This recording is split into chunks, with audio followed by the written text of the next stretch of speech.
Alright, in today's episode of the tattoo tutorial series, we're going to be looking at some of the tattoos that I like to use in and around the eye areas of my fighters. So we're going to be starting off here with a few different ways that we can apply makeup. Now I use this mostly for female fighters, but you could also apply this to fighters that use face paint. Now I don't actually know the first thing about makeup, I just know what I see in reference photos, so this one is kind of my go-to. Shapes 1 is the black circle. And depending on the look you're going for, you can size and shape it differently to cover different parts of the eyes. Maybe you just want to make it look like eyelashes, or you can also make it larger and cover the entire eyelid, as well as play with the opacity. It's very quick and easy, so here is our first example. I use this specific technique on my Harley Quinn fighter. In this case, her entire eyelids were covered by Shapes 1, and then we brought the opacity down so we can see darkness under the eye, over the eye, as well as covering the top of the eyelid. There's a lot of other stuff going on this face, but we're just paying attention specifically to right around the eyes. Now we're going to head to the bottom of the shape section for the second technique that I like to use. And as we continue on, we're going to see how versatile these shapes are. They're useful for so many different purposes. For demonstration here, I just picked the purple shape, which is Shapes 182, and now I'm just messing with the size, shape, opacity, as well as layering it above and below Shapes 1 to see which look I like better.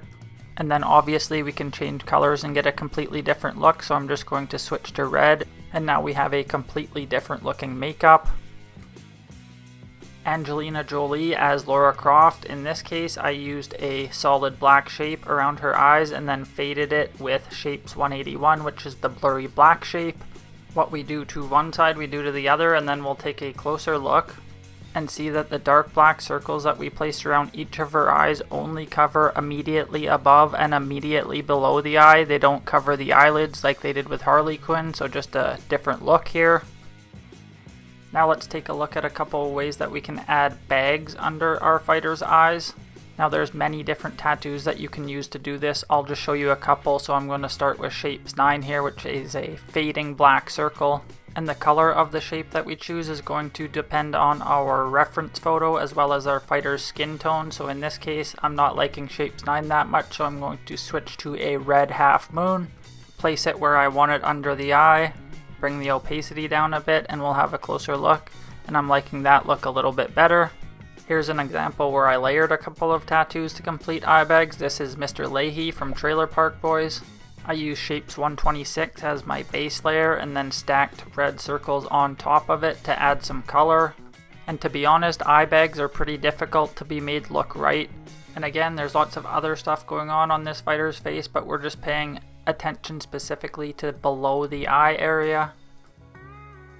Here we have Iron Man, Shapes 124 on one side, and then the fading black half moon, Shapes 126 on the other side, and we'll take a closer look. So on his left we have the red shape, on his right we have the fading black shape, and even up close it's very hard to tell the difference between which is which. Here's another technique that I use quite often. I'm not sure what specifically these are called. I don't know that they're called eye bags. They kind of look like permanent black eyes, but some people have these half moon type shapes that come from the edge of their eye down to their cheek. Like for example, here is Bigfoot Silva. Don't mind the terrible hair tattoo, just pay attention to under his eyes. We simply have two black fading half moon shapes to try and replicate what we're seeing in his reference photo on the left. Red half moon shapes with Michael Chandler. This one's a little bit more subtle, but trust me, every little detail that we add to our fighters is going to increase the overall look of them. Back to our model fighter. Now I've not actually done this before, but I'm going to have a quick look and see if we can make a black eye. So I'm just switching one of my red half moons to a purple half moon and then placing it directly under the eye. Then have a closer look, and it's not bad, but we're going to go in and add some more detail to make it look bruised. So back to the bottom of the shape section we go, and we'll grab the purple blurry shape and then try to methodically place a couple of them around the edges of the purple half moon to make it look bruised. If I was doing this for a real fighter, I would spend a lot more time, but this is just for demonstration, so let's see how it looks. Not bad for just a couple of seconds. I'm sure with a little bit more time and effort you could probably achieve some pretty accurate looking bruises on your fighters. Here's Mike Perry. Again, a very busy face in terms of tattoos, but we're just paying attention to his right eye where we have a fading black half moon placed under it to duplicate the look of a black eye. If I was to do this one again, I might try the previous technique that I showed just to go in and add some more detail.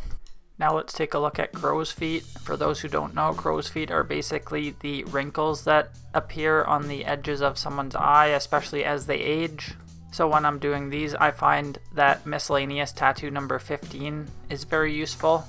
All it is a tree, and I like to elongate it and size it in a way that the top of the branches jut out from the edge of the eye.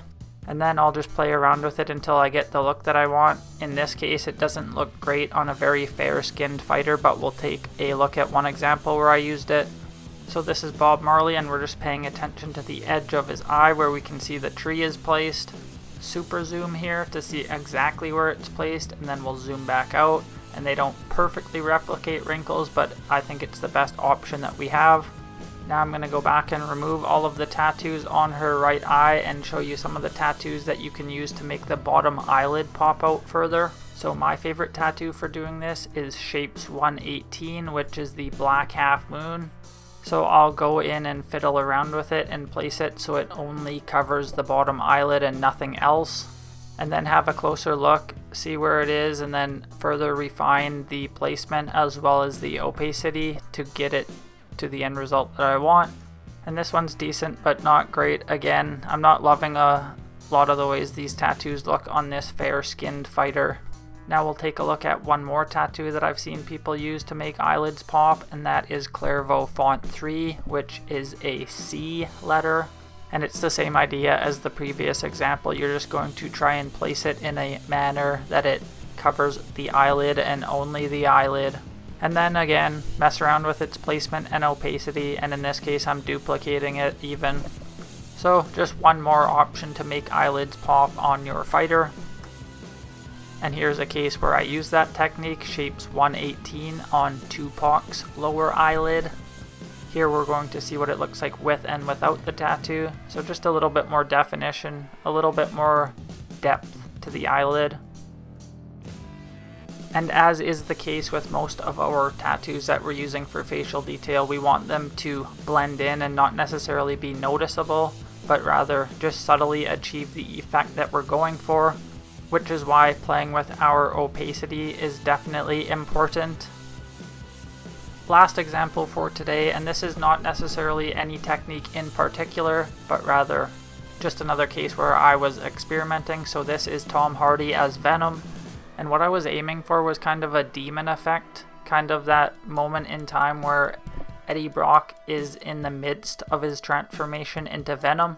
So I started out using miscellaneous tattoo 15, which is the tree shape, and placed it all around each of his eyes. And then came back in over top with Shapes 187, which is the blurry red shape, and kind of did the same thing that I showed early on in the makeup part of the tutorial, faded it out in an attempt to get the demonic or bloodshot effect, whatever you want to call it. And that's going to be it for today's tutorial. So those are just a few of the techniques that I like to use in and around the eye areas. There's also a lot more that I didn't cover. The only limit really is your creativity in the tattoo section. And I believe in the next episode we will be covering forehead wrinkles, face texture, as well as blemishes. So until then, peace.